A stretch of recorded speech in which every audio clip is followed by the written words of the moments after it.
Hello అండి. నేను మీ స్వప్న.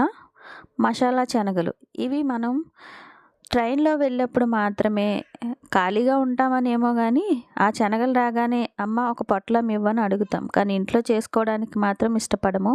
కానీ ఇది చాలా హెల్తీ రెసిపీ అండి. ఒక్కసారి ట్రై చేయండి ఈజీ ప్రాసెస్‌లో. పాన్ పెట్టుకొని ఒక 3 స్పూన్ల ఆయిల్ వేసుకోండి. తర్వాత ఒక 2 స్పూన్ల ఆవాలు, ఒక 3 స్పూన్ల జీలకర్ర కూడా వేసుకోండి. అట్లాగే ఇదంతా కొంచెం బాగా ఫ్రై అయిన తర్వాత కొన్ని ఎండుమిరపకాయ ముక్కలు కూడా వేసుకొని ఒకసారి ఫ్రై చేసుకోండి. తర్వాత కరివేపాకుని ఈ విధంగా తరుక్కొని వేసుకోవాలండి. ఇది మంచి అరోమా వచ్చిన తర్వాత కొన్ని ఉల్లిపాయ ముక్కలు కూడా వేసుకొని దీన్ని అంతటిని మంచిగా పచ్చివాసన పోయేంత వరకు ఫ్రై చేసుకోండి.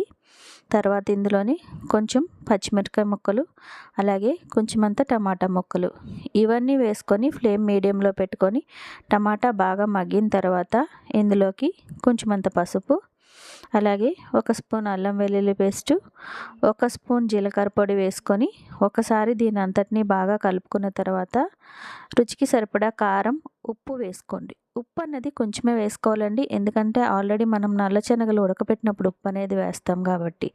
ఇదంతా పచ్చివాసన పోయేంత వరకు ఫ్రై చేసుకున్న తర్వాత ముందుగా ఉడకబెట్టుకున్న నల్ల శనగలన్నింటినీ వేసేసుకోండి. చాలా హెల్దీ అండి. ట్రైన్‌లో వెళ్ళినప్పుడు మాత్రమే తింటాం, లేదంటే ఎక్కడికన్నా బీచ్‌కి కానీ బయటికి కానీ వెళ్ళినప్పుడు మాత్రమే తింటాం. కానీ ఇంట్లో ఇలా ఈజీగా హెల్దీగా చేసి పెట్టుకోండి.